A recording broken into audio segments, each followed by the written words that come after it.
Welcome back to a Book a Day podcast.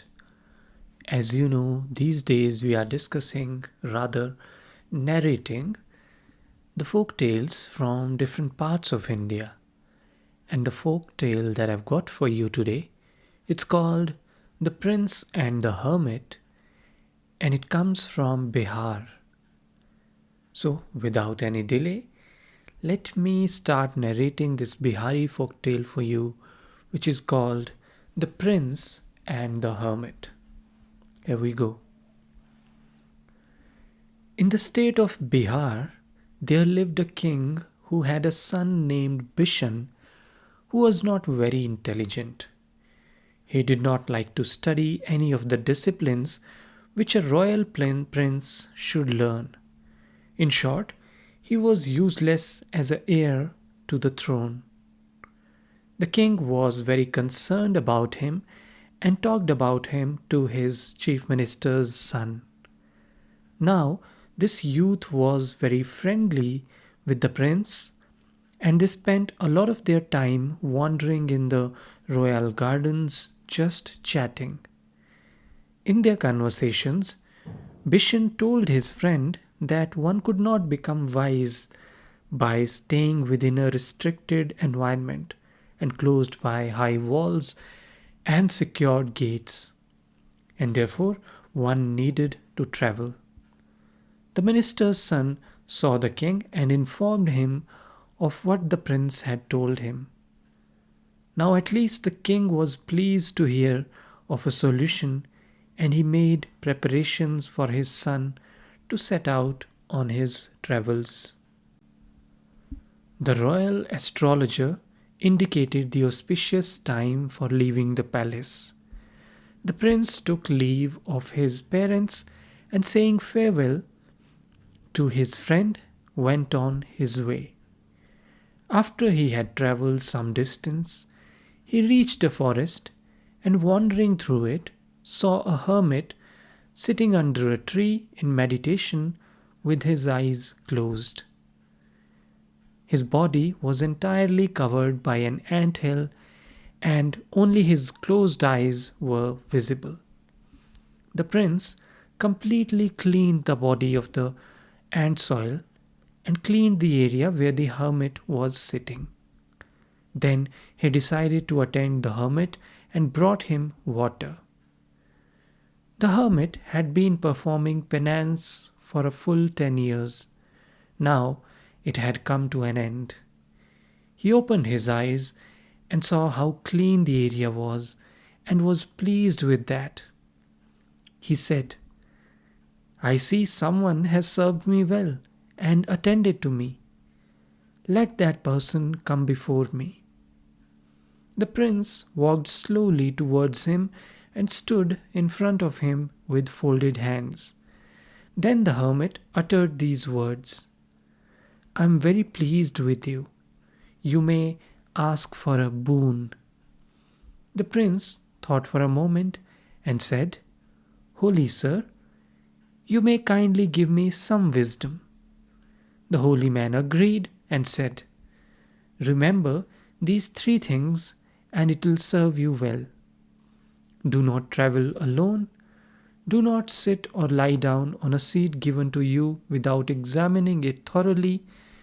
And when any food is given to you by someone not known to you, before eating, give a small portion to an animal." Thanking the hermit and bowing down to him, the prince continued on his journey. On his way, suddenly a hawk flew down and attempted to pounce on a tortoise. Its beak hit the hard shell, and the bird flew away and dropped the tortoise near the prince. Remembering what the hermit had said, he picked it up and put it in his bag, resuming his journey, knowing that now he had a travelling companion.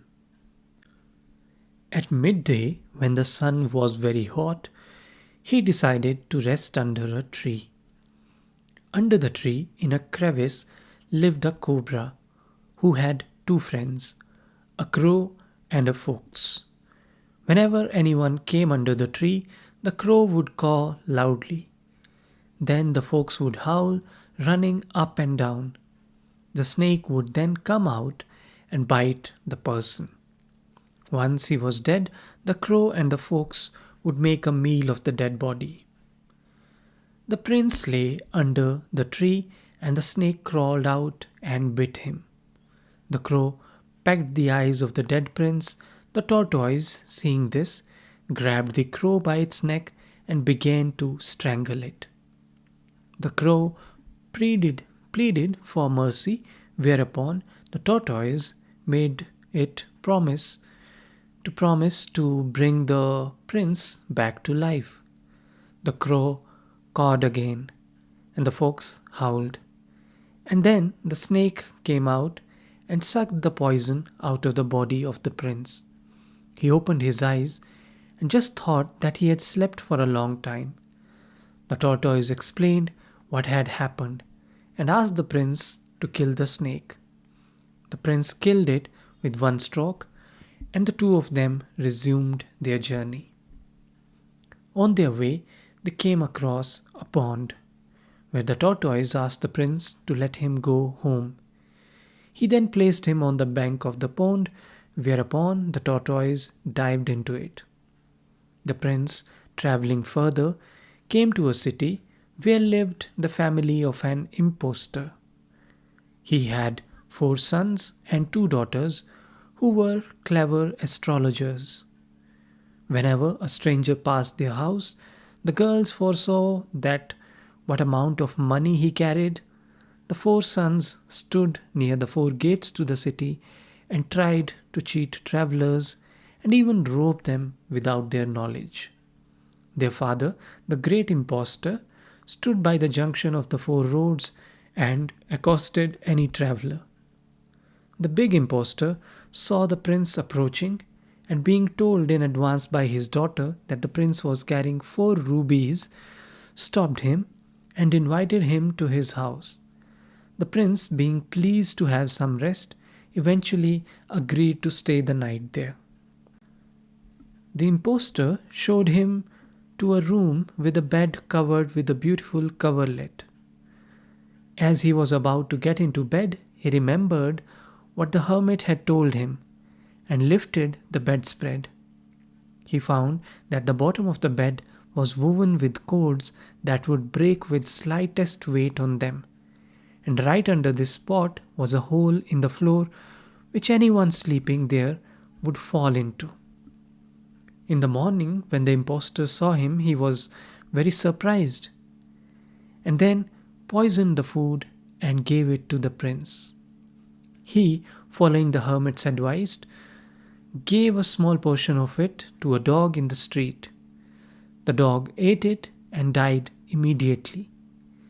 Then the impostor took the prince to a room and entrusted him to his 2 daughters.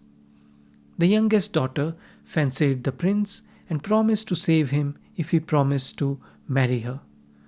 She also said that during the first half of the night her elder sister would keep guard, and after that she would come.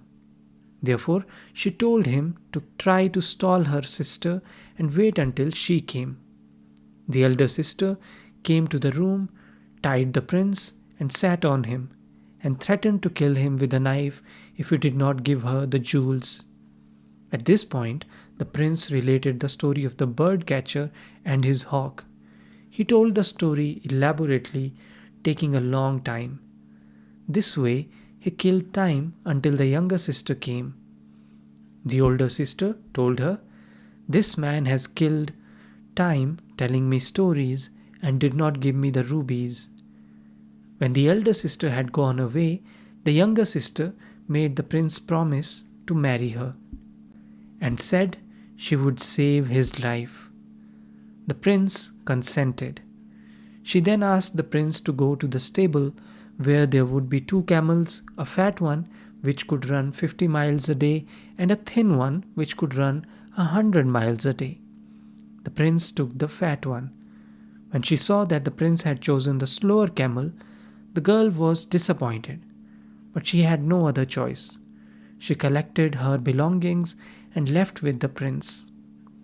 After they had travelled some distance, the prince stopped and slept on the wayside. After some time, the young woman saw her brother coming on his camel, and she roused the prince and hurried him to climb up a tree. She stopped her brother and said that the prince had forcibly brought her there and was now in the tree. The brother, believing her and seeing the prince on the tree, began to climb it. While this was happening, his sister cut the leg of the brother's camel and, mounting their camel, seeing the prince leaping from branch to branch, signaled to him to jump onto the back of her camel. The brother, seeing this, came down from the tree, hoping to catch the fugitives. Unfortunately, he could not do anything because his camel was lame. The thought came to the prince of killing the girl, but common sense prevailed, and rewarding her well, he left her not very far from where her brother was and rode away to his parents' palace. The king was old, and he gladly retired and made his son, who had now become very wise, king in his stead. The people were overjoyed, and the young king ruled the kingdom benevolently. And that's how the story ends, on a happy note. I hope you enjoyed this one, and with that, I'll take your leave, and I'll catch you the next time with more books, more stories. Thank you so much.